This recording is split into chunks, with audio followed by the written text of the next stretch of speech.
Thank you, Bruce. Joined alongside Heather Williams here of Eyewitness Sports at the Kansas Speedway.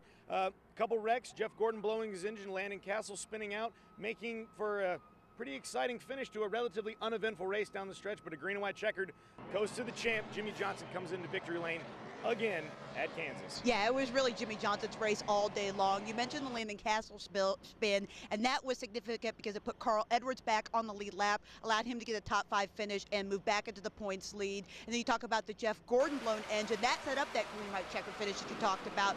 It could have been exciting. It really wasn't, because it was really Jimmie Johnson all day long. Absolutely. And Carl Edwards talking about this afterwards, he said he felt very lucky to finish as high as he did, and importantly, he jumps on top of the point standings, leapfrogging Kevin Harvick, but they're only separated by 1 point. How close is this thing? It's as close as I can remember, and last year's chase was as close as I can remember before. It seems to get better and better every year. 8 drivers within 20 points of the lead, 10 drivers within 48, which is how many points you can make up in one race, with Talladega and Phoenix still to come, both wild cards in the chase, and it's anyone's chase to win. Well, and it's a big 6 weeks.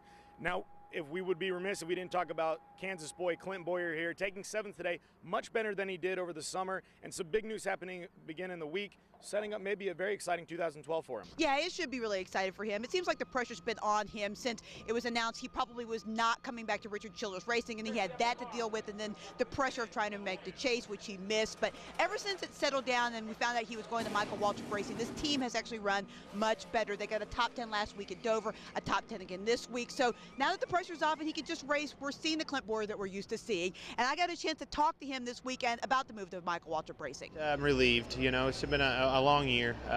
You know, it's tough in this sport when you're going through the business side of things. All the while you're trying to, you know, get the job done on a racetrack, keep everybody intact. You know, that's probably the toughest thing is the crew hears, you know, well, what's the driver's talking about leaving? You know, what's that leave me? Do I have a job? You know, now they're out looking for jobs and not focused on, you know, working on cars. It's just you know, it's a bad thing that happens. Very exciting news for him, very exciting for the fans, but again, the day belongs to Jimmie Johnson. The champ gets back into victory lane and, more importantly, back in the hunt in the Sprint Cup standings with 6 races to go. For Heather Williams, I'm Grant Meach from the Kansas Speedway. Bruce, back to you.